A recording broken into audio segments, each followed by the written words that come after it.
Ayaw niyang kumain. Hindi daw niya feel.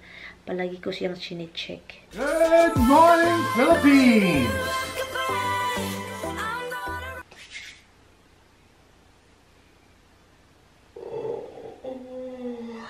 Good morning, everything. Today is my birthday. Kaarawan po natin ngayon. Yan, yan.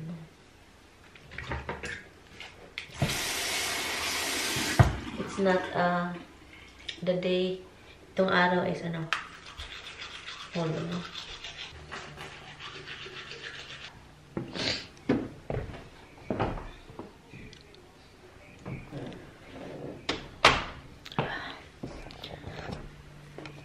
Ano yung pakiramdam ni Mr. Hindi okay. Kahapon, kagabi, sobrang sakit yung likod niya. And then ngayon, palagi na lang sumasakit. Yun yung pakiramdam niya ngayong umaga. So, nag-usap kami kanina kung saan kami kakain. Hi, little boy. Hi, Bong. You're such a scratchy boy. Hi, hi. You're in a bin bag. Yes, you are in bin bag. I love you so much. I love you, Baba. Gitus. So, yun. Nag-usap kami kung saan kami kakain. Ang gusto talaga niyang lumabas kasi kaarawan ko daw. Kaarawan and hindi okay yung pakiramdam. Sabi ko sa kanya, wag na. Next time na lang. Kasi, so anyway, tignan natin mamaya kung anong mga ganap. Kanina pa yan nagyaya talaga ako. Sabi ko sa kanya, the other day, sa Outback kami kakain, pero tinatanong na naman ako kung asan. Sabi ko, wag na, pero gusto talaga niyang lumabas. Sabi ko, wag na kasi hindi siya makatayo siya, pero parang sakit, sobrang sakit talaga, guys. Yung mga spine niya. Iba yung pag-alala ko kapag siya na yung may sakit.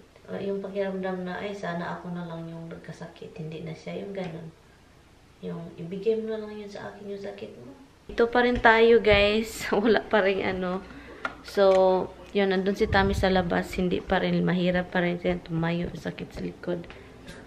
Pero kinakaya pa rin niya. Sabi pa niya, you have to pick now. Kasi hindi pa rin ako makaano, guys. Ay, sabi ko sa kanya, ayaw akong lumabas. Sabi pa niya, no, kailangan daw lumabas. Bakit kailangan lumabas?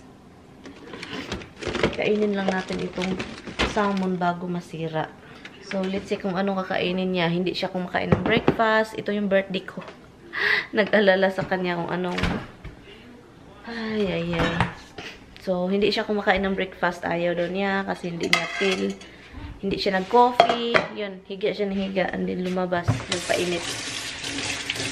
Doon sa... nagpaaraw siya. Matanda na tayo, guys. Kasi marami nang naramdaman sa katawan. Ang hirap. Han? I'm having lunch. Do you want tuna salad? Call me if you need me. Honey, you're not gonna feel better, hon, if you don't eat. Bumalik sa kama. Kapag ganito, alala ako kapag ganito rin, parang hindi ako mapalagay. Tabang mga silingan, way labot, ugangan. Habs, leave your brother, Dimples. Oh my God, you are not feeling good too, little boy. Everyone is not feeling good. What's wrong with you guys? Hon? You have fever, hon.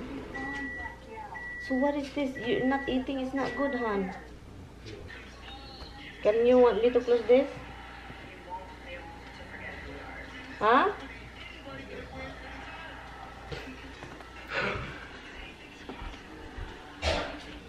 Ayaw kong lumabas. Ganito, ayaw ko. Kanina pa yung gustong lumabas daw dinner, pero yung pakiramdam niya is hindi okay.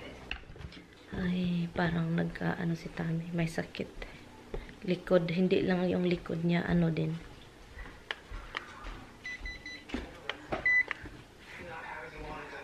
I'm 97, Han. Put your hands up. Laha, 98. Yeah, probably means I'm 99. You have flu, hon. Hi, hon. Yes, Not hon. very light. You have... Mildly, because that's a 90. It's gonna be 99. Yeah, but your skin is already starting. That means it's just started. Oh my goodness. Hindi kami aalis. Do you want some tea? Will you have to have something, hon? Can I give you tea or coffee? Tea with honey. The Lipton tea? The Lipton? Okay. Ito yung problema kapag may mga ganitong karamdaman.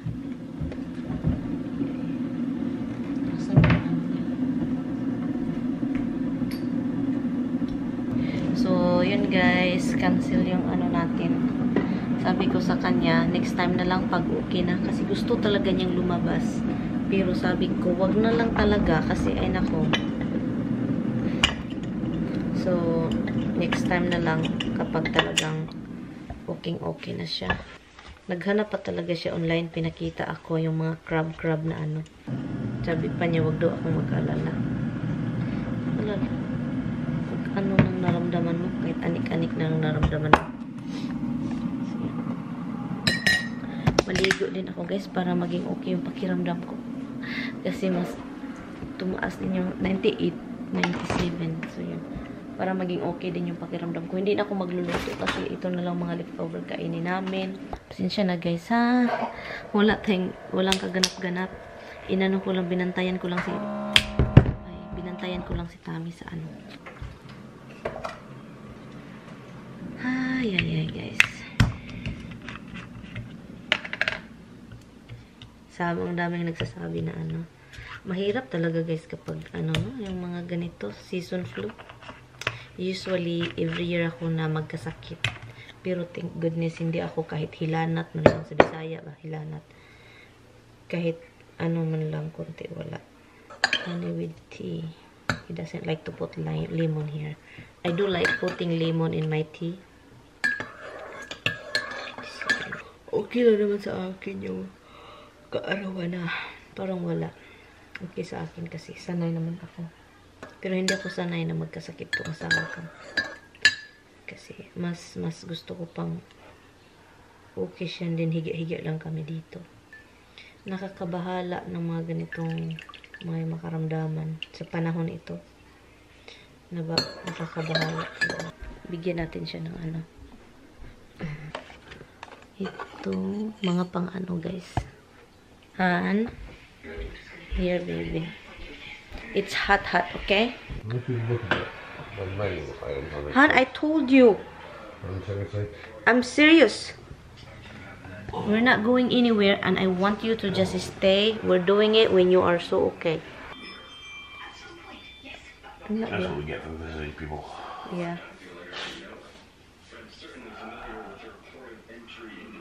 You need NyQuil or later?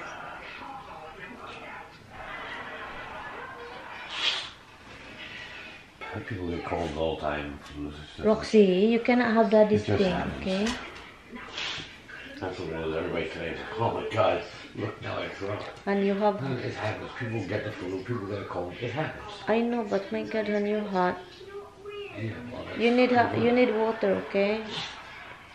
Kaligo na ako, guys. Lagyan ko lang humidifier si Tami.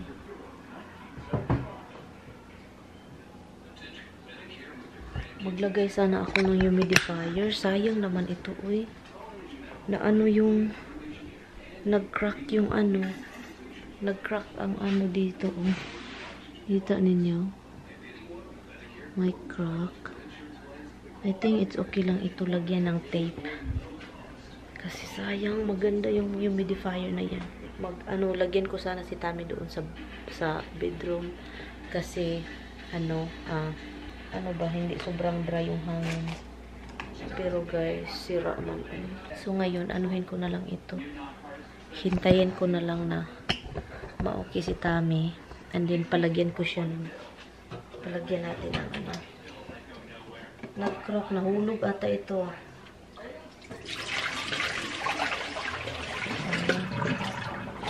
And hindi pa talaga siya kumain. Hindi ko alam. Ayaw niyang kumain. Hindi daw niya feel kumain. So, kaya yun. Kumain na kayo? Good girl.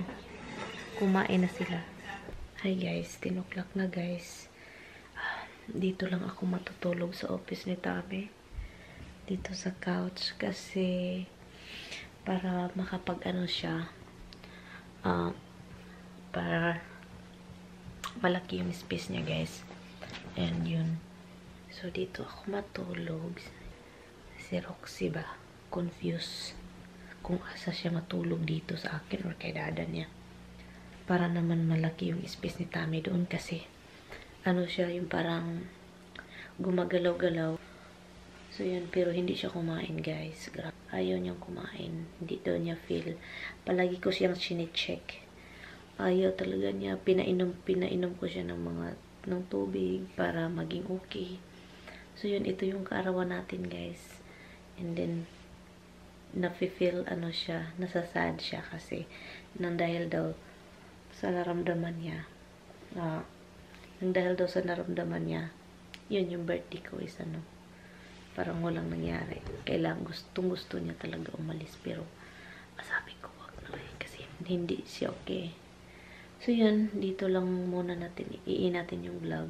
Pasensya na guys. So yun, nandun siya sa bed natutulog. Pero palagi ko siyang pinupuntahan, sine-check. Quiet naman dito, maririnig ko siya kung tatawagin ako. So anyway guys, I will see you guys na lang. I will probably turn this light here. Wala amang light eh. So madilim dito. Tignan niyo itong dalawa. Sila yung... Anyway guys, good night. See you tomorrow. See you tomorrow. Update ko kayo bukas.